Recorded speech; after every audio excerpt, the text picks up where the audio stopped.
vai tentar fazer o debate sem muitas regras, para ter tempo de réplica até. A ideia inicial é que cada um faça uma discussão básica e que eu intervenha o mínimo possível com o mediador, e que a coisa ocorra mais ou menos como uma conversa. No fim, se a gente tiver tempo, eu vou deixar um tempinho para uma mais geral e para teve uma informação sobre reclamação. Não usando o microfone. Os dois estão com o microfone.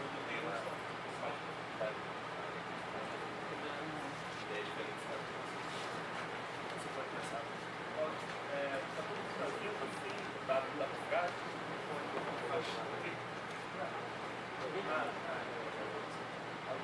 Peraí, cadê o...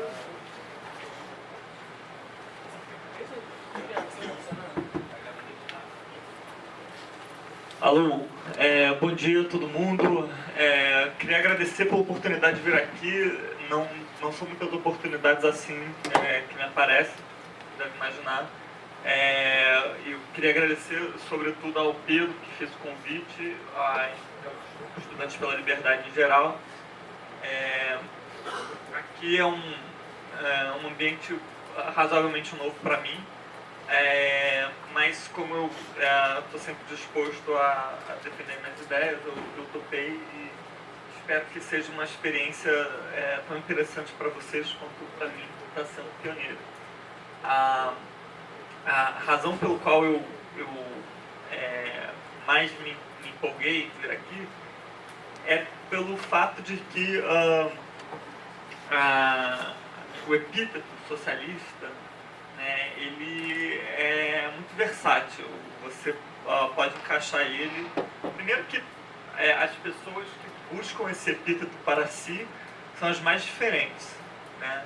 E as pessoas sobre quem esse epíteto é jogado são ainda mais diversas. A gente sabe que não basta uma pessoa se declarar socialista para ser amplamente reconhecido como socialista. A gente também sabe que é muito fácil chamar alguém de socialista se você está pretendendo se diferenciar da pessoa, né? Existe, eu não sei como familiares vocês estão com isso, mas tem toda uma corrente de pensamento nos Estados Unidos que chama o Richard Nixon de socialista.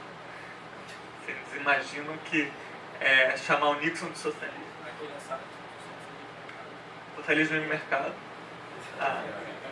Com a cabeça do Led Zeppelin, é o mais rebelde. Mas de fato, assim, somos muitos os socialistas, mesmo que a gente não inclua esses rótulos gratuitos que são tacados até em figuras auspiciosas do ponto de vista da direita, como o Richard Nixon. E aqui eu estou vindo representar uma categoria muito específica, que é de um socialismo libertário, um socialismo que não se reconhece na tradição soviética, chinesa, cubana, e que nem por isso deixa de ter a força de suas convicções. Na realidade, durante todo o primeiro momento do desenvolvimento das ideias socialistas, a partir da experiência da Revolução Francesa, a doutrina foi se consolidando sem que houvesse nenhum tipo de regime que sequer se identificasse como socialista.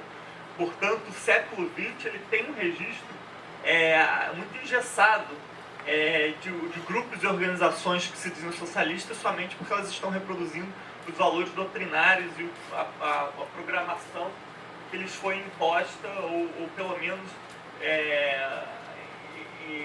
enviesada por um regime específico. Então, não esperem que eu vá fazer aqui um trabalho de apologia à União Soviética, ou a um modelo chinês, ou mesmo ao regime cubano, que tanto encantou várias gerações, né, no terceiro mundo. A minha ideia de socialismo é como o regime segundo o qual nossas potencialidades possam ser realizadas, e inclusive a nossa liberdade possa ser segurada. Pelo fato de que os valores do liberalismo, que são valores que política e ideologicamente antecederam os primeiros socialistas são de muita complexa realização numa sociedade marcada pela desigualdade social. O fim da desigualdade social garante uma igualdade no acesso à liberdade. E se a liberdade não tiver garantias iguais para cada um, ela se torna uma... Eu não diria tão forte para dizer que ela se torna uma ficção, mas ela se torna uma abstração muito mais fácil de ser assimilada, de ser convincente para aqueles que estão numa posição socialmente favorável e muito mais soa muito hipócrita para quem está vivendo à margem da sociedade. A gente tem um mundo hoje que, bem ou mal, se rege de acordo com as leis do mercado, mas vocês têm plena convicção de que são leis que não são inteiramente respeitadas. Existe muito atrito entre governos e representantes da elite econômica, representantes da elite política. Há muito choque entre categorias específicas que querem usar o mercado somente a seu favor, né? O mercado, evidentemente, não é algo concreto, não é um espaço, não tem uma sede. Ele se rege como um sistema, ele é um sistema, ele se rege como um processo e ele é absolutamente descentralizado. Só que ele possui regras que afetam a todas as pessoas que vivem sob essa rede. E algumas pessoas que vivem sob essa rede estão com menos condições de se protegerem da aplicação dessas regras. Imagino, pela proposta que eu pude observar por aqui, que aquilo que a gente chama na literatura de crony capitalist, o capitalista do compadrio, não é propriamente um modelo que inspire paixões por aqui. Pelo contrário, é considerado uma corrupção, um desvio dos ideais liberais, aquele apaniguado do poder que usa, abusa da livre iniciativa para chantagear governos e obter vantagem. O Brasil, por sinal, é um país fundado por esse tipo de empreendedor que privatiza os lucros e socializa os prejuízos. Então, nós não temos assim uma tradição muito reconfortante nem para o socialista, nem para o liberal sincero. Mas por que optar pelo socialismo e não pelo liberalismo como uma forma de resolver os problemas do Brasil? Em primeiro lugar, porque o Brasil, o problema mais gritante do Brasil é o problema de desigualdade social. Mesmo em momentos de prosperidade, que a economia cresceu para os pobres, o aumento da desigualdade social foi constante e ele foi responsável por um enorme abismo político entre diversas classes brasileiras. As pessoas que estavam vivendo numa fatia em desvantagem em relação à elite brasileira viram seu acesso à justiça cerceado, viram seus direitos humanos tripudiados com muito mais frequência e tiveram uma dificuldade maior de fazer valer sua cidadania. De modo que a gente depende de uma certa igualdade material para poder fazer valer os princípios mais basilares da democracia, algo que não era ainda diagnosticado na época em que o liberalismo se desenvolveu e atingiu o poder politicamente. A partir da Revolução Americana, a partir da Revolução Francesa, as ideias liberais ganharam uma certa centralidade política e só depois de um tempo é que se identificou a criação de novas formas de opressão e de exclusão e de concentração de poder numa casta oligárquica mais numerosa do que havia sido a aristocracia do antigo regime francês, mas suficientemente concentrada para manter a maior parte da população fora do processo de tomada de decisão, fora do jogo político.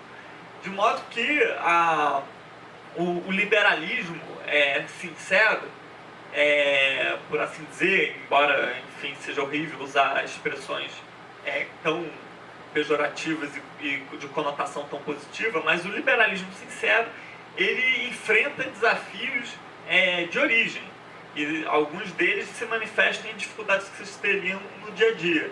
A grande maioria das pessoas do público afeito às ideias liberais, ou digamos, o nicho político do mercado que poderia ser mais atraído para as ideias do liberalismo, com as quais a gente vê alguns anarcocapitalistas, mas também os chamados minarquistas.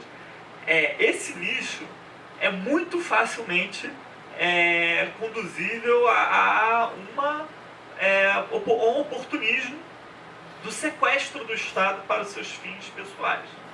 De modo que o Estado brasileiro ele pode alterar de tamanho, mas dificilmente altera de volume. E aí você tem uma modificação de densidade. O Estado não desaparece, embora eu tenha tido, durante parte da minha vida, uma orientação anarquista. Meu flerte com o anarcossocialismo durou até um certo ponto. Eu já tive flerte, inclusive, com o liberalismo, só para situar minimamente vocês. Para não acharem que eu desci aqui de um disco voador. Não, também sou ser humano, né? Carne e osso, cadê o Rui? Mas é importante registrar que a gente tem um poder de atração fantástico, esse Estado. Né? Ele tem uma capacidade inesgotável de cooptar setores das massas, não todas as massas. Se descooptassem todas as massas deixariam de ser marginais, mas ele tem a capacidade de neutralizar, né, as tentativas de organização das massas, ou por cooptação, ou às vezes por violência, que é o que a gente vê no Brasil com uma razoável frequência.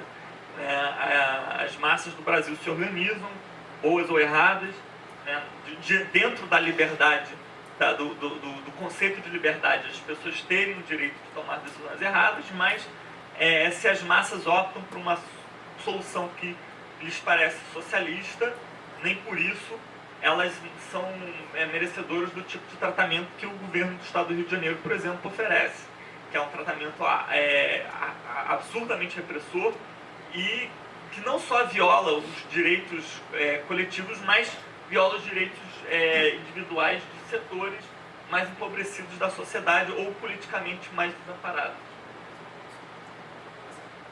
Eu achava que você estava com um timer e eu tocar um botãozinho. Não, tá. Então, assim, só para concluir, porque eu acho que, na verdade, a maior nitidez das posições vai surgir, vai vir à tona no debate. A minha opção pelo socialismo foi uma opção gradual, pensada e levando em consideração as vicissitudes de uma sociedade como a nossa, que torna a opção liberal extremamente difícil para quem é sincero e extremamente prolífica para os que só são liberais da boca para fora e não se incomodam que o Estado haja com o máximo de conservadorismo e até de estatolatria na hora de reprimir as grandes convulsões populares.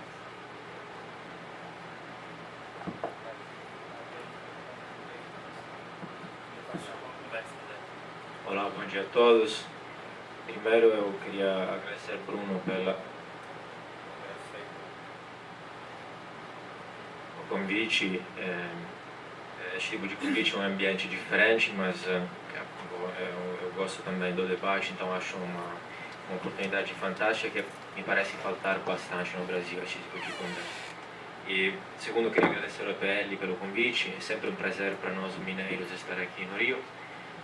Já ontem, quando eu cheguei aqui no aeroporto, foi fantástico, porque eu estava esperando o táxi, o táxi chega e uma outra mulher passa na frente, pegou o táxi no meu lugar e perdeu o Playboy, né? Essas coisas. E Playboy acho que é quase sinônimo de rico, branco, europeu, burguês, capitalista, neoliberal, algo assim. Então, estamos já em tema, né? Mas, bom, passando às coisas mais sérias, eu ouvindo um pouco a fala do Bruno sobre liberdade, desigualdade social, liberdade, igualdade material, acesso à liberdade, uma liberdade completa, etc. Eu queria violar a primeira regra do que é não fazer nas conferências não acadêmicas e ler uma pequena citação e aí vou tentar traduzir diretamente. Nas sociedades capitalísticas, o operário tem uma liberdade só, a de morrer. Todo o resto lhe é proibido ou negado. Então, eu acho que talvez é esta a visão, ou seja, uma liberdade formal que depois não é, falando assim, realizada de fato. E esta visão talvez socialista, estatista, a citação é um artigo do Benito Mussolini, nosso querido italiano compatriota socialista fascista, né? Claramente a ideia estatista de uma liberdade formal, cujo nome, além de ter um valor científico, parece ser não real, não concreta, né? Eles parecem ter essa dificuldade de entender que a liberdade formal é algo concreto e não é algo diferente. Então, tentando responder um pouco ao tema, eu introduzi o tema do painel, liberdade e as perspectivas, né? Basicamente, assim, é quase obrigação introduzir a questão importante para nós liberais, geralmente, da diferença entre liberdade negativa e liberdade positiva, a distinção de Isaiah Berlin, ou seja, uma liberdade negativa que seria basicamente a ausência de coerção por parte de atores externos, terceiros, que sejam governos, máfias ou criminalidade, qualquer coisa que seja, qualquer pessoa seja.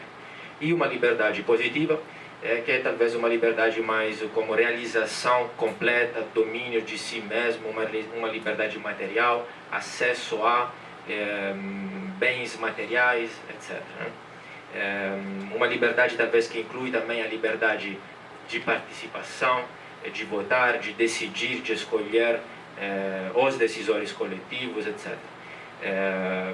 Que nos leva a outra grande distinção famosa de Benjamin Constant, da liberdade dos antigos e a liberdade dos modernos, segundo a qual a liberdade dos antigos é mais uma liberdade de participação, de escolher a democracia direta, basicamente, de maneira um pouco superficial, de escolher os decisores que vão escolher depois para nós, e a liberdade dos modernos seria mais uma liberdade individual, cívica, uma liberdade de consciência, uma liberdade da política, uma liberdade de permanecer fora, de sair da política, das decisões coletivas, coletivizadas. É claro que geralmente, pelo menos eu falo aqui do pessoal, prefiro e me situo assim na linha da liberdade negativa, da ausência de coerção, a liberdade do Estado, a liberdade de ficar fora do Estado, de não receber interferências, etc. Outro italiano importante que é conhecido também no Brasil, Benedetto Croce, ou Crossi, acho que é a pronúncia portuguesa, que debatia com outro liberal italiano famoso, Einaudi, falava exatamente de uma liberdade num sentido mais filosófico, e menos realista, falamos assim. Para Croce, a liberdade era uma liberdade do espírito. É uma liberdade que você pode ter e alcançar até um campo de concentração. O seu corpo está lá preso, não é livre, mas o seu espírito, a sua mente, pode estar livre porque é algo que pertence à consciência, ao espírito. Então, claramente, Einaudi, na época, que foi precursor da escola de escolhas públicas, de public choice, rejeitava esta visão e falava, não, olha, a liberdade é a liberdade, é a ausência de coerção. E a primeira coisa é, claramente, a violação da minha propriedade privada, que é o meu corpo, a minha liberdade, a minha propriedade, etc. Então, são duas visões completamente diferentes, uma mais, talvez, complexa, mais sofisticada, mais filosófica e uma mais terrestre, contingente e realista. Eu prefiro esta outra, mais realista. Para mim, o que pode ajudar a entender é uma diferença que eu sempre gosto de fazer entre a filosofia política e a teoria política. A filosofia política trata mais das visões, da visão do mundo, da Weltanschauung, falavam os trigos alemães, etc. Perdoem a pronúncia, e a teoria política, pelo menos na minha interpretação, tem mais uma intenção mais modesta, ou seja, simplesmente falar e tentar descrever como funciona o convívio social político e prescrever as melhores regras possíveis para o convívio social político, sem entrar em questões de consciência, de filosofia pessoal, de visão de vida, etc. É uma intenção, uma abordagem mais modesta, mas também mais facilmente alcançável, cientificamente, tentando falar mais objetivamente, etc. Eu acho que mais a questão mais filosófica da filosofia política é relevante, sim, mas o debate é muito mais difícil comprovar cientificamente, objetivamente, empiricamente algo nesta linha. Então, tentando falar mais da teoria política e descrever como funciona o sistema social político e tentar prescrever quais algumas soluções positivas e tentando falar das perspectivas da liberdade, eu acho que hoje, para quem compartilha as minhas ideias, acho que hoje dá para ser otimistas e dá para focar em alguns tipos de soluções. Basicamente, 2 pontos. As empresas, o empreendedorismo, não no sentido claramente de crony capitalism, mas no sentido de empreender de baixo para cima, etc. E a sociedade civil. É o que eu quero dizer. Internet, claramente, hoje, nem precisa comentar, né, amplia os espaços de liberdade, as possibilidades, as opções, etc.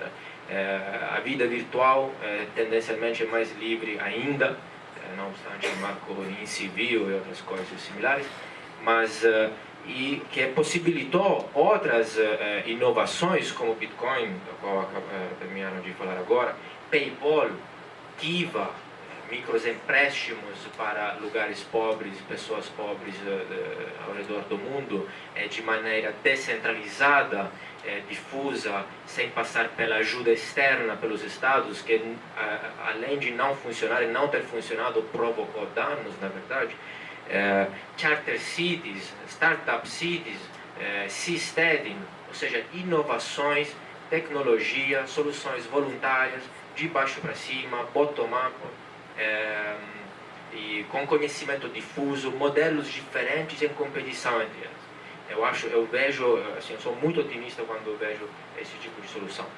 Eu pessoalmente confio menos na solução política, na tentativa de entrar na política, de influenciar a política, qualquer seja a forma, porque a política é inerentemente antiliberal. Você vai para a política esperando reformar a política, você vai ser reformado pela política, você vai ser corrompido pela política. O poder, a política são o anel do poder, né, que corrompe inerentemente. É uma questão sistêmica e não antropológica. Então, nem Frodo jogou o anel no vulcão. Então, a política, assim, mais os liberais ficam fora, mas acho que podem ser efetivos e eficientes. E depois a sociedade civil, que talvez é até sinônimo para mim, talvez de mercado, ou seja, o que eu vejo como começo da sociedade civil. A grande etapa que talvez pode ser identificada como começo da sociedade civil é a descoberta ou invenção do comércio da troca. Se vocês pensam, se vocês tentam responder a pergunta quem inventou a troca, não há resposta. Ninguém e todo mundo inventou a troca. Se perdeu nos tempos da história. Mas a troca é o que nos fez passar daquela ideia barbárica da violência, do uso, da pilhagem, do roubo, da violência, da força para adquirir os bens naturais, os bens dos outros, para um convívio mais social, mais pacífico, mais civil, civilizado entre as pessoas. A troca é o milagre profano do mercado. é o milagre profano das relações voluntárias. Então, trocas, associacionismo, corpos intermédios entre o Estado e a sociedade, os indivíduos, associações de bairros, associações de voluntariado, caridade, ONGs, etc. A responsabilidade individual e ainda um processo sempre bottom-up. Eu acho que talvez muitas vezes, por exemplo, o que falta é quando alguns socialistas ou outros estatistas olham com perspectivas a outros estados e a outros estados como França, Escandinávia, que supostamente seriam os ideais deles, não olha, mas é possível, outro mundo é possível, né? Mas um socialismo que funciona. O que não se vê, né, para chamar Bastiat, é que não só eles têm talvez muito Estado, até talvez é menos do que parece. Basta olhar o índice da liberdade econômica, na verdade a Escandinávia é muito mais livre do que parece. Mas o que eles têm geralmente é uma grande sociedade civil, é a Big Society, é a sociedade aberta de Popper. É uma sociedade civil que existiu antes da criação do Estado, enquanto, pelo que me parece, por exemplo, no Brasil aconteceu exatamente o contrário. Houve a construção do Estado de cima para baixo, sem e antes da construção da sociedade civil. Então, faltou, pelo menos, talvez é um processo muito longo, mas que ainda pode se reverter, esta responsabilidade individual, resolver os problemas de maneira individual, de baixo para cima, ajudar, sem esperar e delegar as soluções ao poder, que depois vão te decepcionar, com certeza. Obrigado. Eu acho que nessas duas falas iniciais, deixa eu pensar alguns pontos, fotos que vocês fizeram. Bruno falou um pouco do liberalismo conveniente, liberalismo sincero, pelo menos que entendi do ponto dele. O Adriano falou um pouco da questão da grande sociedade civil ativa, sem necessariamente o uso da força para essa ação. Agora, eu identifiquei aqui alguns pontos que são interessantes para a gente começar uma conversa. Você falou do florescimento humano como sua definição de liberdade. Liberdade que é a humanidade, que a potencialidade pode ser alcançada pelo ser humano. E o Adriano já falou que ele prefere uma posição que ele chama de mais realista e modesta, que é da ausência de coerção. Outra possibilidade que a gente pode seguir conversa, que aí, como vocês quiserem, que o Adriano, por exemplo, falou que o livre empreendedorismo, a liberdade de empreender, liberdade econômica, abriria uma possibilidade de você alcançar essas potencialidades. Você abre novos campos, você abre novos campos de atuação da sociedade civil.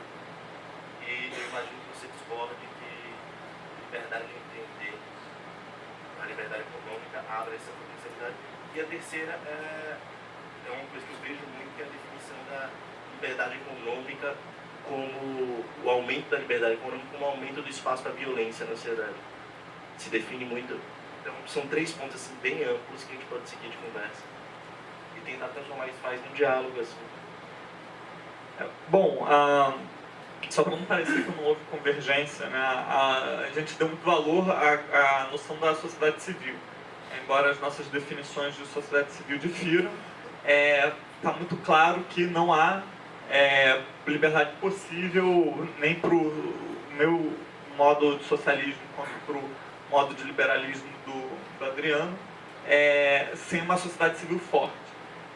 É ela, em última análise, que tem o poder de frear, fazer o contrapeso ao próprio Estado. Então, não só a importância de ter poderes no Estado que sejam separados e equilibrados, mas que a sociedade civil possa conter o Estado. A liberdade econômica, ela precisa, como as demais liberdades, de algumas regulações mínimas.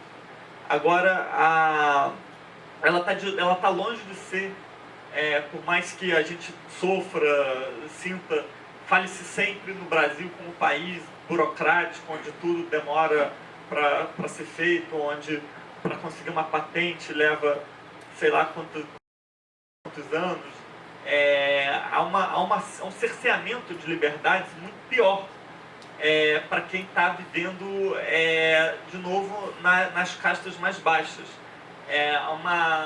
A liberdade de ir e vir mal é assegurada.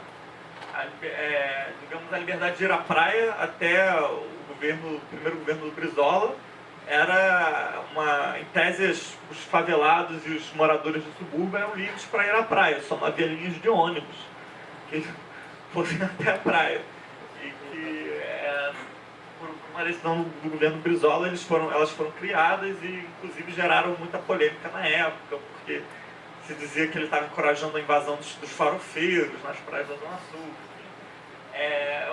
Um debate que soou meio anacrônico, na época rendeu uma música do Traje a Rigor, nós vamos invadir essa praia. Mas daqui a pouco dá pra ver tão legal o que acontece no seu litoral. Sim. São paulistas, era a geração rock paulista. Daqui do morro dá pra ver tão legal o que acontece no seu litoral, nós queremos é pouco, nós queremos é mais, do alto da cidade até beira do cais. Morro para São Paulo, fica alto. Vamos, agora vamos para as perguntas. Termine. Não, mas, bom, enfim. Em todo caso, a gente tem, assim, uma outra função do Estado, que não é somente de cerceamento da liberdade econômica, mas é cerceamento de várias outras liberdades. São variadas as nossas liberdades. Então, eu acho que o ponto central é exatamente essa questão que você tocou da liberdade de vir, só que não tinha ônibus. Que é uma descrição totalmente diferente que nós temos, é o ponto de partida. Por isso, talvez depois chegamos em conclusões diferentes. O nosso conceito de liberdade, que é também, acredito, o único possível sobre o qual conversar em termos de teoria política, é exatamente este. Ou seja, a única liberdade que eu quero e que eu estou pedindo é a liberdade de ir e vir. Eu não estou pedindo a liberdade de ter ônibus se isso significa a liberdade de eu pegar seu dinheiro para construir uma linha de ônibus. Eu estou pedindo, esta não é liberdade. Esse pode ser um desejo, mas não é liberdade. O ponto é este. Temos que distinguir entre uma teoria prescritiva da política e uma teoria descritiva. Isso não pode ser definido liberdade. Eu não tenho liberdade de interferir no seu bolso, na sua vida. Pode ser um desejo, pode ser um mundo desejável, melhor, etc. E podemos debater disso. Mas esta igualdade material, se passa através da coerção, não é liberdade. E eu acho também que não é eficiente. A liberdade que eu peço é a liberdade de ir e vir e de abrir uma empresa de ônibus, uma empresa de transporte coletivo, etc. Essa é a liberdade da qual estamos falando. Então, a liberdade, se eu impeço, através do Estado, com regulamentações, etc., abrir empresas de ônibus, vans, etc. e tal, e depois nem vou fazer as linhas com o dinheiro que chega através da arrecadação de impostos, o verdadeiro problema está na monte, está na proibição da sociedade de se organizar para fazer isso, para depois ter a desculpa que, olha, o mercado, falha de mercado, não tem ônibus, então o Estado tem que intervir. Bom, eu não entrei sequer no mérito da falha de mercado, mas de qualquer forma, você está propondo, então, um regime de liberdade que a gente não pague sequer os impostos, porque todo imposto é uma coação. Sim, todo imposto é uma coação, e isso, descritivamente falando, é objetivamente verdadeiro. Mas se você já interpretou que eu dou essa descrição porque eu quero chegar naquele ponto, é errado. A minha preocupação é científica, é descritiva. Eu chego neste ponto, eu chego talvez no ponto de criticar os impostos porque eu tenho essa descrição e não o contrário. Agora, os liberais geralmente, especialmente a escola austríaca, se divide entre quem prefere um mundo sem impostos ou com poucos impostos, né? Mas mesmo quem defende a necessidade dos impostos, não por isso pode mudar a descrição dos impostos. Essa é a questão importante. Sim, mas você tem que reconhecer que qualquer tipo de abordagem descritiva da sociedade passa precisamente por uma abordagem. Ela está vinculada a um recorte que se faz, um recorte de ponto de vista, um recorte ideológico, ouso dizer inclusive um recorte de classe. A gente não, quando você descreve uma sociedade, um regime de liberdade, você não está decretando uma lei. Isso não é um fenômeno da natureza porque você ousou descrever assim. Você está, através de um ponto de vista seu, que foi formado, encara esse tipo, uma sociedade assim, da mesma forma como o fato de, por exemplo, você encarar Mussolini como socialista não o tornam um socialista, pelo menos não a partir de Ele certo... foi socialista, é um fato. Pelo menos não a partir de certo ponto da história dele, é o que eu estava para dizer. Né? Mas, por exemplo, a frase que você escolheu do Mussolini dificilmente seria dita por um marxista. Né? O operário só tem a liberdade de morrer. Um marxista não acredita nisso. O marxista sabe que o operário tem direito a algumas liberdades que são oferecidas dentro dos critérios do mercado. Agora, essa noção determinista é justamente o que fez Mussolini sair do socialismo e ir para um regime corporativista de conciliação de classes. E que justamente não se encaixa dentro do socialismo marxista, que é a base de todo o socialismo que nós conhecemos, a maior parte do socialismo. Tem socialismo cristão, tem várias outras fragmentações, mas tanto a social-democracia sueca, né, como foi concebida pelo Rimar Brandt, como o comunismo soviético, né, nascem de Marx e vão pegando as suas bifurcações. Eduardo Bernstein, Lenin, Rosa Luxemburgo, Kautsky. Agora, você descreve uma sociedade, isso não torna a sociedade assim. Bom, tem dois pontos, né, que você falou. A questão da descrição é subjetiva, então, em todo caso, tem um recorte de classe, etc., por quanto não concorde com estes conceitos coletivos. Mas exatamente por isso, aí não deveríamos fazer políticas públicas coercitivas em cima das opiniões subjetivas.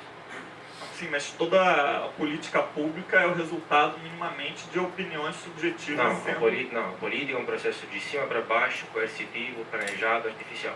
Bom, então, ou seja, o Estado não nasceu através de uma sociedade civil. Ela não. De cima para... as pessoas que compõem o Estado não pertencem também à sociedade civil, o Estado não pode ser alterado. Não, acho que tem um problema de definição. Na ciência política, o Estado é a máquina estatal.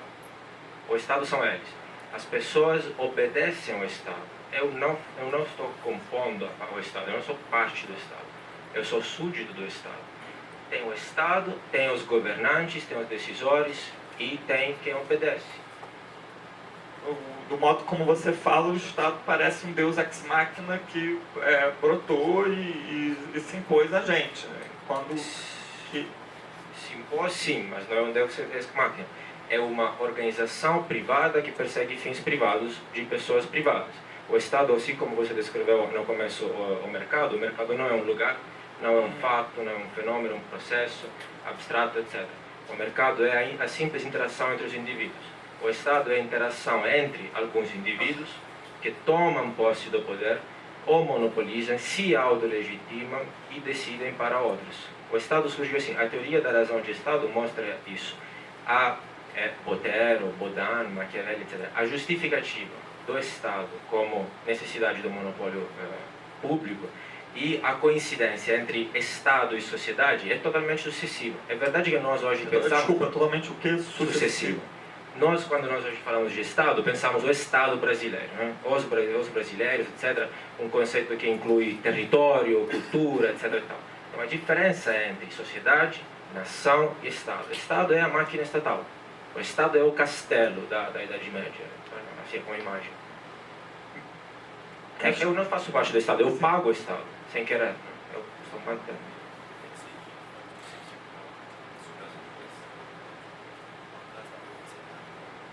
Então, por exemplo, por que eu acho relevante isso? Porque essa descrição é o que é diferente, as duas descrições diferentes, é o que nos leva a ter opiniões diferentes. Porque quando você fala, por exemplo, de captura, de a possibilidade de que o Estado vai perseguir fins privados, o Estado é isso, inerentemente e originariamente. Sim. O que difere, no entanto, é a sua compreensão da constituição do Estado. O Estado, então, não é constituído a partir de nenhum tipo de pacto social. Não. E como ele nasce para o exercício de um fim privado que se sobrepõe aos demais, ele precisa ser desmontado. Não. De novo. Porque há uma regulação de liberdade aí na própria existência do Estado. Se você admite por princípio que a liberdade precisa ter alguma regulação, a ideia de Estado faz o mínimo de sentido. Porém, se a nossa liberdade é uma liberdade idealmente restrita, a própria existência do Estado já restringe a nossa liberdade. Por mais que a gente esteja disposto a dizer, não, tudo bem, mas um Estado mínimo eu posso conviver com o Estado mínimo porque ele não me ofende tanto, mas ele, por princípio, atinge a ideia de liberdade plena, porque ele se sobrepõe a gente. Sim, eu acho que tem duas coisas que não é porque tem essa descrição que então tem que ser desmontado o Estado. De novo, eu sei que talvez assim, eu não compartilho as ideias da teoria crítica, etc.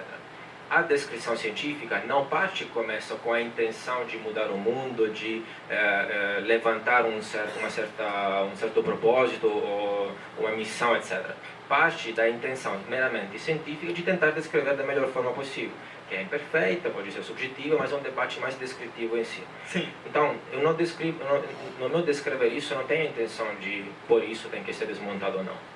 Não, tudo bem, eu estou te propondo, estou te convidando a okay. desmontar o Estado. Não, a questão, sim, pode ser essa. Se eu quero o Estado, eu posso viver dentro ou abaixo do Estado.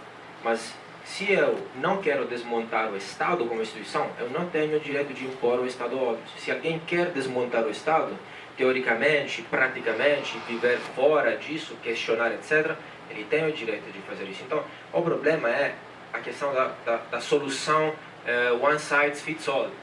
Eu posso tentar desmontar o Estado ou não? É uma escolha pessoal, é subjetiva. Então, deixa os outros fazer isso teoricamente e praticamente. Assim, mas há uma preocupação pela consideração à coerência à teoria liberal a partir do momento que você se reconhece o Estado como uma violência, o Estado como um artifício que serve a uma entidade privada e você não abre, você abre mão da prerrogativa de desmontá-lo. Qual passa a ser o critério para a garantia da sua liberdade? Como é que você toma a decisão de quais liberdades você quer defender, quais liberdades você está disposto a subjetivamente... Se você, por garantir, quer dizer o cumprimento factual, real, com certeza, não é coisa deste mundo. Nós temos geralmente uma visão imperfeita e imperfeitista. Ou seja, temos que escolher entre vários second best. Nós sabemos que o mundo não vai ser sem coerção nenhuma, né? Mesmo na sociedade civil, mesmo no mercado, livre mercado. Então, eu não posso ter a garantia do cumprimento da realização da minha liberdade. Sempre vai ter tentativas de impedir isso, etc.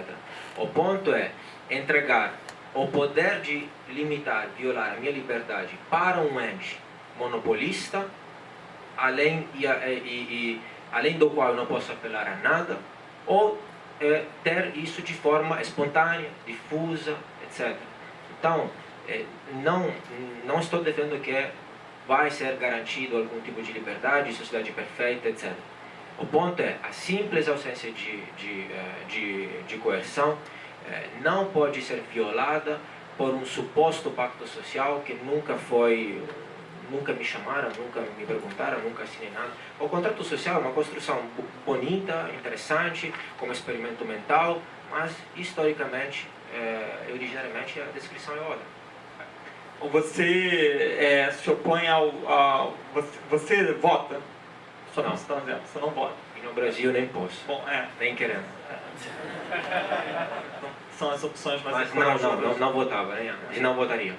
Então, porque isso está em conformidade com a sua noção de que você não deve participar do Estado, mas não está claro para mim exatamente em que momento que você abre mão do direito de você utilizar o Estado, de reivindicar o Estado. Reivindicar o Estado em momento nenhum te atrai. Não te atrai para... Muito pelo contrário, me repulsa ele. Sim, mas se você for assaltado, você não pede proteção policial? Se tem monopólio de policiamento, etc., eu não tenho outras opções reais. Né? Então, mas o problema seria, o que eu iria pedir, quebrar o monopólio da defesa da minha propriedade, do meu bolso. A título de curiosidade, o que te atrai para essa visão de Estado? ela não brotou, ela brotou de uma reflexão sua sobre a realidade, porque você fala sempre da sua abordagem descritiva da sociedade, mas é evidente que você quer coisas. Você gostaria de menos impostos. Também, sim. Sim. Só que não está disposto a lutar por eles, porque isso envolveria o pertencimento a algum tipo de luta que reconhece a existência do Estado. Bom, primeiro, eu não sou militante, eu sou mais um professor, então a questão da luta é mais uma questão individual, etc., no caso, mas eu, assim, passo mais tempo pensando num outro aspecto mais descritivo que nisso. Claro que tem um incentivo a eu fazer uma luta mais ou menos intensa, resistência, etc., sim, mas em nome de uma eficiência, na qual eu acredito, e em nome de direitos individuais. Então, o ponto existe toda uma literatura que hoje é totalmente boicotada ou esquecida, de ciência política, a la Mancur Olson, Oppenheimer, Rusto, Miglio, Schmitt, etc., que conta a teoria da razão de Estado, Machiavelli, Thucydide, etc., que conta o surgimento do Estado exatamente desta forma, que não por acaso, dentro de planos curriculares estatais, estatizados, regulamentados, etc., desaparecem e a história do pensamento foca no contratualismo e na ideia filosófica e não na questão. Eu, por exemplo, eu sou professor de ciência política mesmo, de como funciona o Estado, etc. Então, o que eu noto? Que a ciência política hoje, mais ou menos no mundo inteiro, é muito positivista e tecnicista. Parte do Estado. Vamos partir do Estado. Então, não se muito presente. Também, mas não só do Estado-nação, até o poder. O poder não é discutido. O poder, né? Então, não há a descrição de como chegamos lá, etc. Que eu acho relevante para fins descritivos, científicos, simplesmente. E depois também para quem quer fazer uma luta. Uma luta mais informada seria interessante. Você acha que não tem uma discussão sobre o poder? Não tem. Não tem. Hoje não tem. Pelo que eu conheço, os livros de ciência política, por exemplo, começam ou pulam o poder, ou começam, olha, existe o poder político, é um fator relevante do poder, né, da política, é um dos fatores constituintes. Mas existe o poder político, existe também o poder econômico, existe também o poder social, existe o poder intelectual, o poder estético. Então, como existe um monte de poderes, vamos para frente e vamos pular tudo isso. Não. O poder político tem uma característica diferente. É coercitivo. Não é o único a ser coercitivo, tem também a criminalidade, etc. Mas é coercitivo. O poder econômico, estético, intelectual não é um poder coercitivo. Nós estamos tentando nos convencer, mas sem... Sim, mas estamos tentando nos convencer de maneira polida, dir-se-á política, porque aqui é uma discussão sobre critérios políticos. O poder político que você descreve como coercitivo, somente aquele que tem algum tipo de aparato militar para defendê-lo. Então, em última análise, é um poder material. Sim, porque a manutenção de exércitos requer dinheiro. Sim, não, longe de mim de descrever o poder de forma espiritual, vaga. É um poder material, físico, é a coerção e a ameaça de coerção. O ponto essa definição de poder é a etiqueta de... qualquer pessoa use este poder, não é o Estado. Né? Então, por exemplo, antes você falou, por que não te atrai o Estado? Porque o que o Estado faz, ou faria? Redistribuir dinheiro coercitivamente de alguém para outras pessoas, seja de pobre para ricos, ou da classe média para os burocratas, como na verdade acontece. Eu faria isso na sociedade? Não, então não faria isso nem delegando a outras pessoas. Não é a forma com a qual isso se dá que me atrai ou não. Sim, mas a dúvida aqui a respeito sobre a natureza do poder. A gente aqui, numa condição de igualdade, não só jurídica como material, embora não igualdade subjetiva, que é impossível, estamos conseguindo fazer um debate polido, político, de qualidade. Agora, você supõe que isso seja possível numa sociedade como a nossa, onde há não só algumas desigualdades sociais, como uma variedade de desigualdades sociais, que impede, inclusive, a realização das liberdades tipificadas na nossa Constituição. você supõe que o uso do poder público estatal de maneira limpa, polida, etc., seja possível em uma sociedade como esta? Não, por isso que eu quero transformar essa sociedade. Então ainda pior. Então ainda pior, exatamente se a sociedade é tão impreparada, etc., é ainda pior entregar este poder tão forte para alguém dessa sociedade que tem dentro do sistema político incentivos que conhecemos, ou seja... Mas o poder vai cair para algum lugar, porque o poder ele não desaparece, o poder ele é transferível, ele se transforma. Você vai poder transformar, na ausência do Estado, o seu quinhão de propriedade privada passa a ser governado como um feudo. Você cria um daqueles micro-estados que, porque você presume a sua capacidade de proteção. Eu estou partindo do pressuposto que você defende a propriedade privada. Uma pessoa invade o seu terreno, você tem a liberdade de repreendê-la, reprimi-la, até de usar todo o aparato que equivale a um aparato similar ao do Estado. Analogamente, você não aboliu as forças constitutivas do Estado. A coerção passa a existir. Só que o Estado é muito menor. Não, mas o Estado tem um monopólio do poder. Você pode ter mais agências, mais sujeitos, atores, agentes que tentam ou conseguem utilizar a coerção? Claro, pode acontecer e aconteceu ainda mais no passado.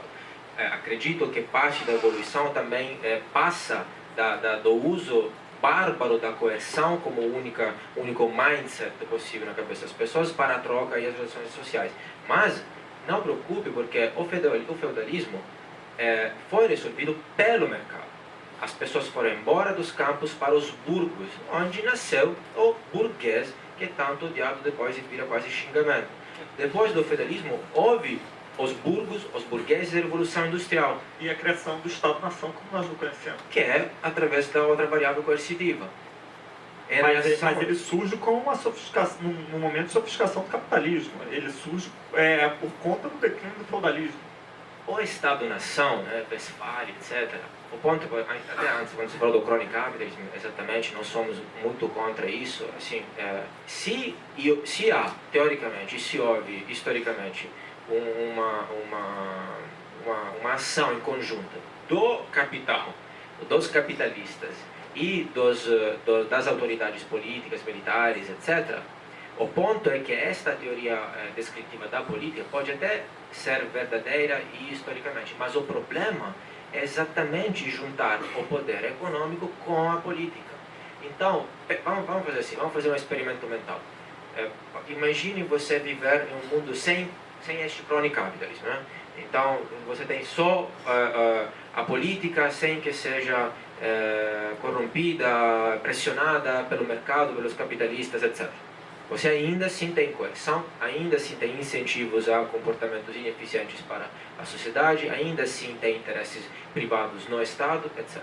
Imagine agora, delete tudo isso, imagine você agora viver em um mundo sem Estado, claro, experimento mental, né? Então, não estou sem Estado e com mais empresas. O que você tem? Você tem escolha entre as empresas, você não tem coerção, você tem propostas, influências, tentativas de convencer, de sedução, etc. Mas você não tem os empresários que podem coercer alguém através do Estado. O meu desafio é assim, me mostre uma coerção do poder econômico que não seja feita através do Estado. A organização de milícias para reprimir uma greve. Tipo, onde você está Tipo em Pinkerton, nos Estados Unidos, Gilded Age. Em algum momento isso ocorreu no Estado, mas foi necessário fazer isso o tempo todo. Pois é, mas aí o ponto é, esse tipo de coerção pode acontecer na história, sim. Nem todos os homens são benevolentes, etc. Agora, se você entrega este poder de maneira monopolista ao Estado, a uma milícia só, então você vai piorar o problema. Se você tenta descentralizar... Bom, enfim. Mas a democracia é o quê? A decisão de uma minoria organizada que pressiona e entra dentro do Estado para decidir como utilizar os recursos alheios. Então, a democracia não coincide com a liberdade. A democracia não assegura a liberdade. Pode ser um valor a democracia? Sim, eu entendo. Podemos debater disso. Mas a ideia é que, se temos a democracia, não. Historicamente, nem sempre foi assim, ainda hoje me parece que é. E a democracia, até teoricamente. Não, Tudo bem. Agora, quando você fala na sua sociedade que não há Estado, há somente as empresas, a garantia de que as empresas venham a se comportar de maneira não oligopólica, enfim, oligopolista, também desaparece. Embora o Estado não seja não tenha episódios de grandes fracassos na tentativa de regular isso, a gente não pode garantir uma proteção sequer dos consumidores sobre o poder das empresas de formar cartel ou simplesmente de empresas serem compradas umas pelas outras. É verdade. O ponto é que eu não acho que esse seja um argumento contra o Estado, este é um argumento contra a humanidade. Porque você não tem como garantir nada nem sobre o Estado. Pois é, o que é Westfália, a propósito de Estado-nação? É um cartel de Estados. Sim. Então, é um cartel. A ONU é um cartel. Quando Piketty hoje que tenta fazer... Mas é um cartel com muito mais abertura do que o cartel que você pode estabelecer entre a OPEP. A OPEP se resume a 11 países. Qual a abertura? Olha os paraísos fiscais, por exemplo, como são combatidos.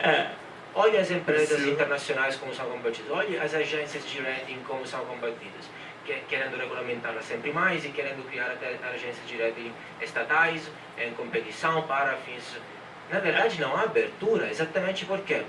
Porque este cartel, diferentemente do outro, arrecada dinheiro, recursos através da coerção, então não tem nenhum incentivo a ser eficiente. E porque é monopolista por definição. Se você hoje tenta fazer uma secessão, por exemplo, o que acontece? O cartel tenta, de algumas formas, impedir. No Brasil houve uma reforma sobre a separação dos municípios. Na Itália do Norte, Veneza tenta fazer a secessão e o Estado está impedindo, o Estado-nação, Catalunha, Bélgica, etc, etc. Então, este cartel é muito mais poderoso. O ponto é, por exemplo... É difícil de calcular, você está falando de uma ciência que não é exata.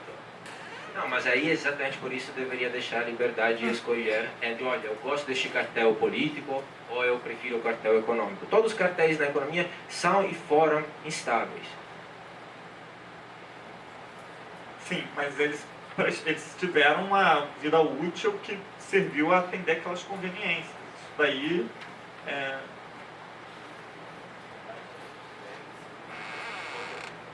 Claro. Desculpa, sim.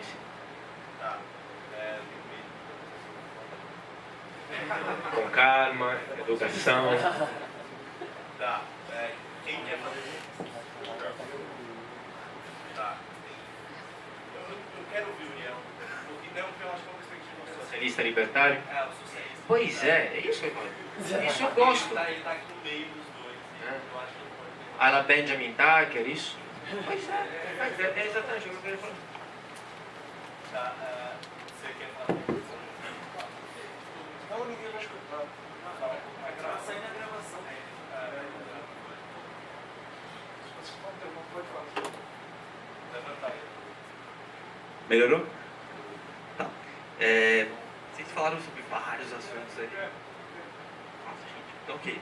Oi, eu sou o Uriel. Então, beleza. Primeiro deixa eu colocar mais ou menos a minha posição, é mais ou menos no meio dos dois ali. A tradição mutualista, isso ali. A tradição mutualista começou com o Proudhon. Eu até discordo de você quando você falou que todo o socialismo parte do Marx. Meio, mais ou menos.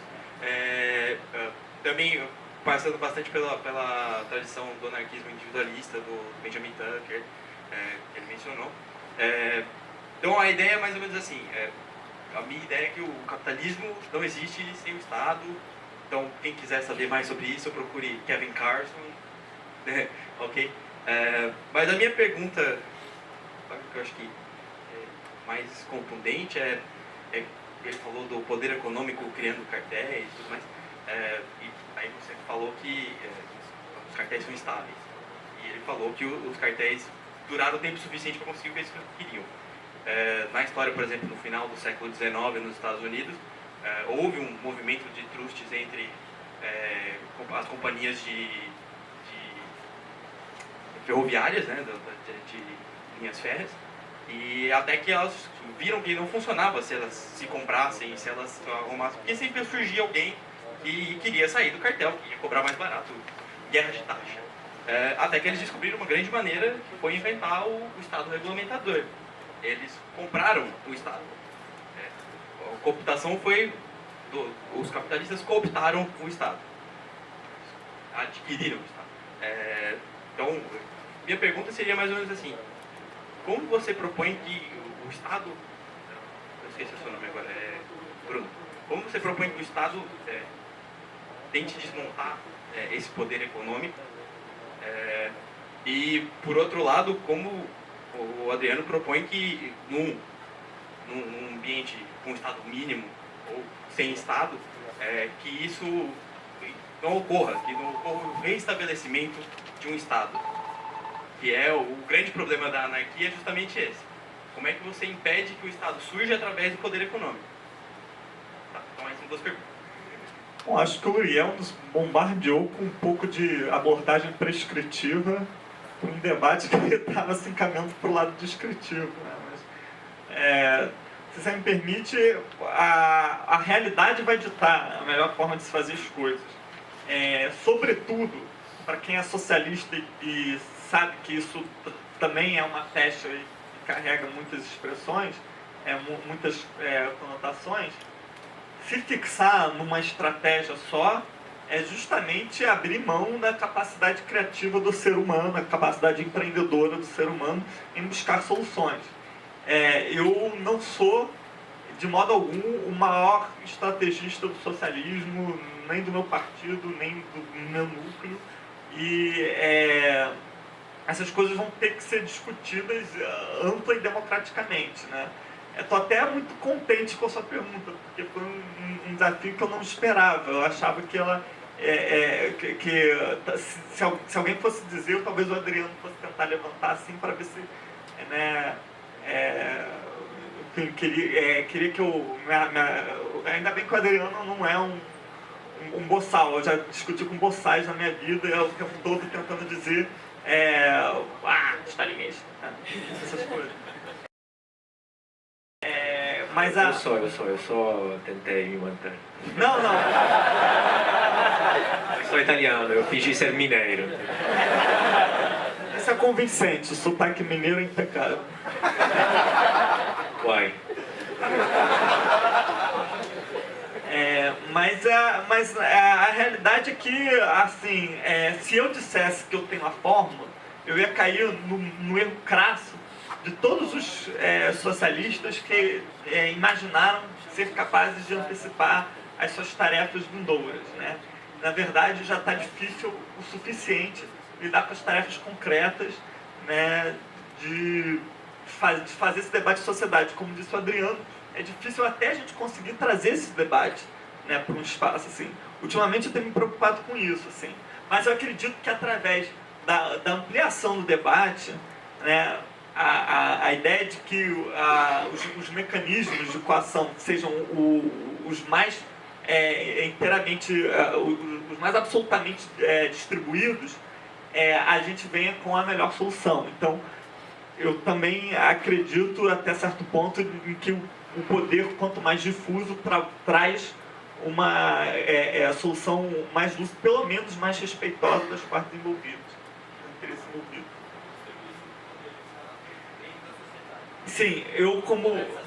Sim, na verdade, eu conservo assim muitos dos meus arroubos anarquistas. Então, eu compartilho assim, essa simpatia pelo Benjamin Tucker e pelas formas de abordagem libertária do socialismo. Eu caracterizo o meu pensamento especificamente. Bom, primeiro, como eu falei, na minha opinião, não tem garantias. Assim como não tem garantias que seus amigos vão ser sempre seus amigos para a vida toda, sua mulher, etc., e nem seus pais. Então, é uma questão humana, né? Somos imperfeitos. E se queremos inverter isso, aí não é mais uma missão política, é uma missão cultural, antropológica, religiosa, não sei. E eu acho até muito mais complexa. Então, mas eu sou otimista, né, sobre a não volta da coerção, etc. Ou seja, apesar do Estado-nação, mas se eu amplio o olhar histórico, eu vejo uma evolução, exatamente a partir do milagre profano que é a droga. Né? Muitas pessoas, pelo menos da sociedade, da humanidade, deixaram os métodos bárbaros da coerção para se relacionar com os outros e se relacionam com métodos voluntários, pacíficos. E quando nós, individualmente, cada um de nós passa a fazer isso, gosta e nota que é mais eficiente. Então, eu acho que no agregado e no longo prazo vai dar mais certo que errado. Com isso, nós estamos falando que todo mundo vai se civilizar, pacificar, vai ter só relações comerciais, voluntárias, etc. Não, mas gradualmente vão ser sempre menores pela conveniência mesmo individual. Então, sempre vai ter tentativas e às vezes vai se voltar atrás, atrás no sentido meio meio determinístico, mas ou em alguns lugares do mundo algumas etapas vão se pular, vai se chegar antes nisso, e às vezes em outros lugares menos, etc. Claro, né? Mas o ponto é que não vejo alternativas melhores.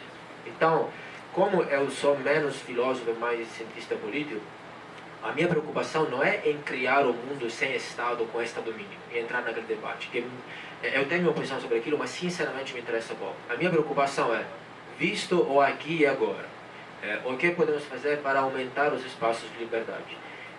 Isso é o que eu acho, e Internet, Bitcoin, sociedade civil, isso não nos vai garantir que nada volte atrás, que nada...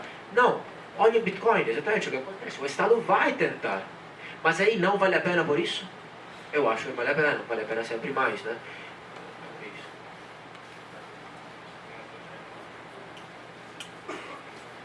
A respeito dos temas que foram suscitados aqui, eu teria duas considerações a fazer.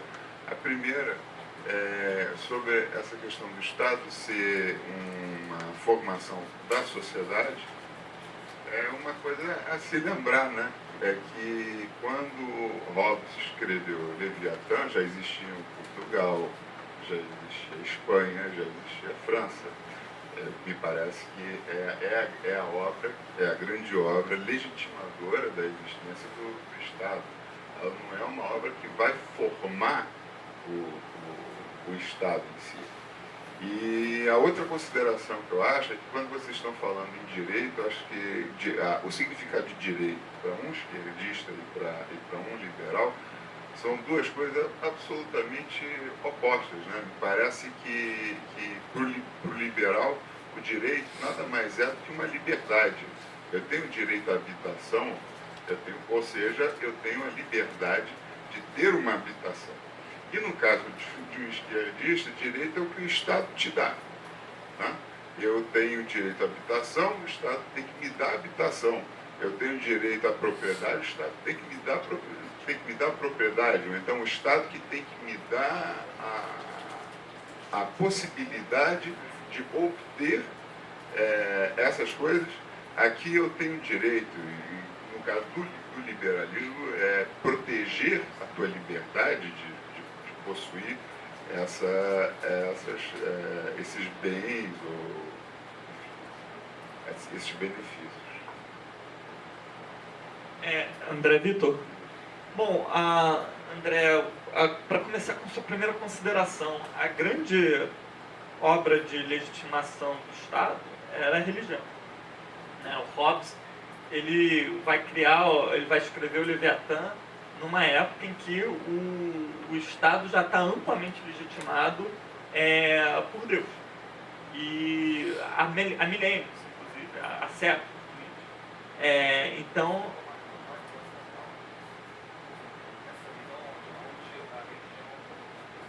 isso em todo o mundo ocidental é a religião que diz que Deus escolheu os reis para governar sobre eles.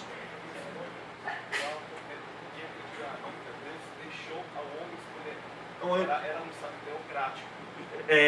Desculpa, era um Estado teocrático. Na religião ocidental cristã judaica, primeiramente era um Estado teocrático. O homem disse, não queremos mais Deus. Deus falou, então faz o que quiser. o homem, em 1 Samuel, no livro de Samuel, ali nasce o Estado bíblico, o primeiro Estado. Deus deixou o homem, o povo de Israel na época, deixou livre, eram 12 tribos. E Deus disse, faça o que quiser. Eles disseram, então a partir de agora queremos um rei. Essa é uma interpretação cristã de Samuel. Não, mas não é, enfim... bom, se você me abre a janela para discutir teologia aqui, Você falou que a religião legitima o Estado.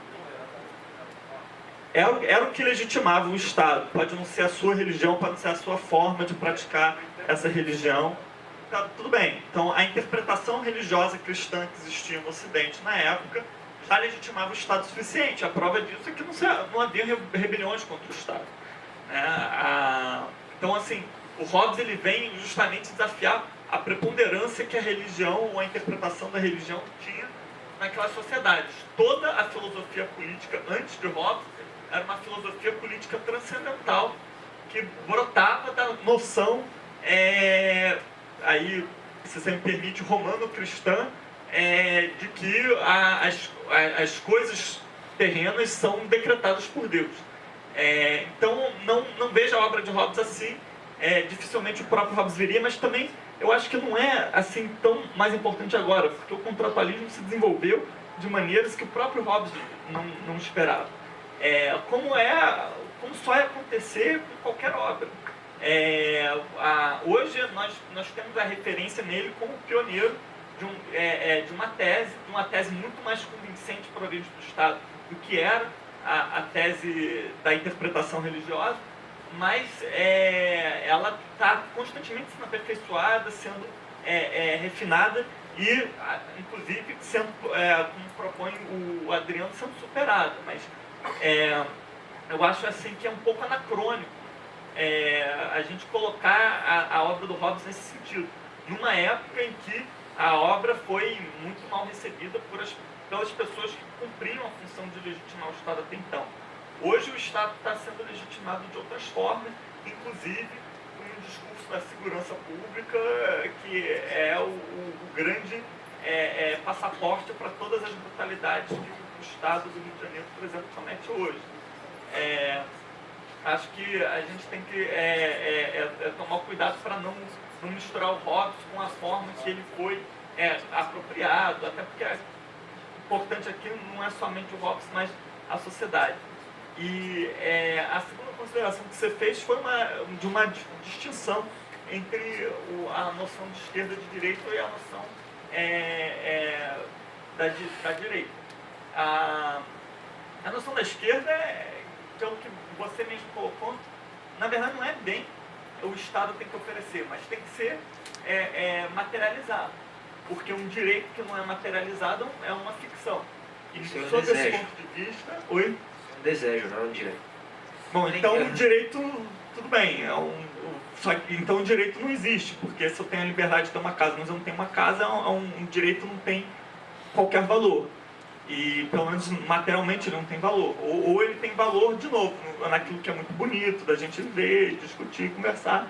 Mas isso inclusive afasta as pessoas do direito e até, né, não sei quanto que isso conforta o Uriel, é o que leva as pessoas a abrirem mão de qualquer tipo de sociedade com cidadania para viver numa sociedade que materialmente possa nos atender. Agora, dizer que é um desejo você ter uma casa é um desejo dos mais legítimos, porque sem uma casa você não é quase nada.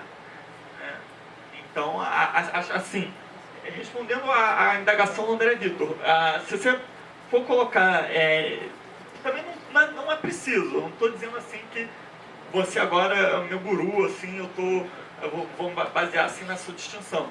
Mas eu acho que a distinção entre direita e esquerda, se você colocar nesses termos, eu diria que você está dizendo que a esquerda está preocupada com a materialização de um direito, se você quiser chamar isso de desejo, que seja... desculpa. Deu para entender? Sim.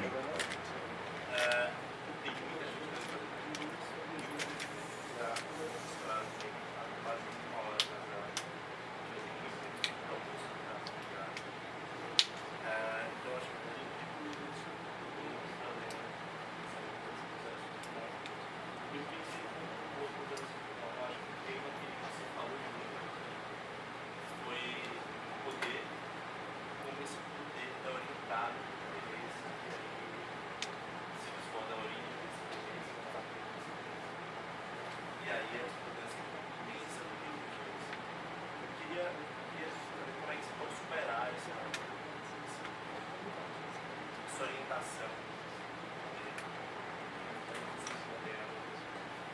Sim, eu queria saber a opinião de vocês sobre isso, como vocês superar isso. Eu acho que é diferente. Bom, por incrível que pareça, há algumas concordâncias com o Adriano, algumas garantias a gente nunca vai ter. Mas a gente luta para que elas aconteçam, para que justamente o grau de injustiça, ou de precariedade, ou de ineficiência sejam minimizados. Eu acredito no engajamento político de algum nível, não precisa ser um voto, partido, eleição, é muito reducionista a gente pensar política e democracia nesses termos, né? Acho que a luta política que vocês estão fazendo aqui, por exemplo, é uma luta considerável, por mais que a palavra política seja super carregada de conotações negativas, assim, né? Me senti muito bem recebido aqui e gostei da experiência. Eu acho que vocês estão no caminho certo a partir dos valores que vocês acumularam. Contanto que vocês estejam informados, será muito mais difícil para, por exemplo, o tipo de socialista que eu jamais apoiaria chegar ao poder e decidir um monte de coisas que, inclusive, violaria o que acredito. Então, da mesma forma como a gente vê hoje na Venezuela uma crise política que está sendo pessimamente administrada pelo governo, eu me coloco na simpatia do direito à manifestação daquelas pessoas com a qual eu não organizo minhas manifestações por questão ideológica. Acho que a gente tem aqui desafios concretos hoje no Brasil. O Brasil se tornou um país ruim do ponto de vista liberal e do ponto de vista socialista. E é um país onde se prende as pessoas com muito arbítrio, se grampeia telefones com completo arbítrio, inclusive. Então, a gente acho que à medida que vocês se informam e fazem um debate qualificado, vocês se capacitam para o próximo passo, que é o de enfrentamento político. Bom, eu acho que poderia ter um ponto de convergência entre as duas ideias. Pelo que eu entendi, a escola de Frankfurt, Habermas, o discurso do debate.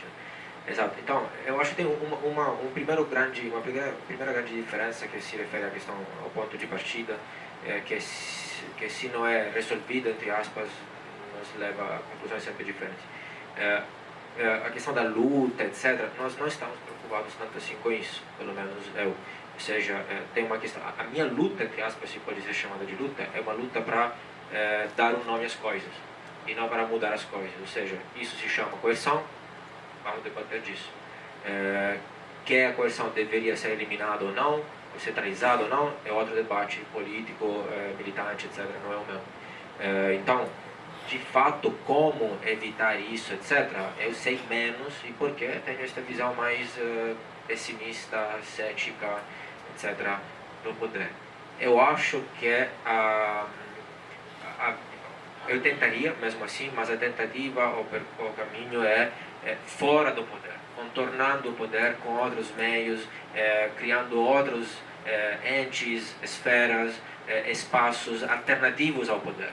Você espera ter o poder único, singular, e reformar isso? Acho uma ilusão. Se você tem outros espaços, etc., modelos em competição, acho que é uma alternativa um pouco melhor.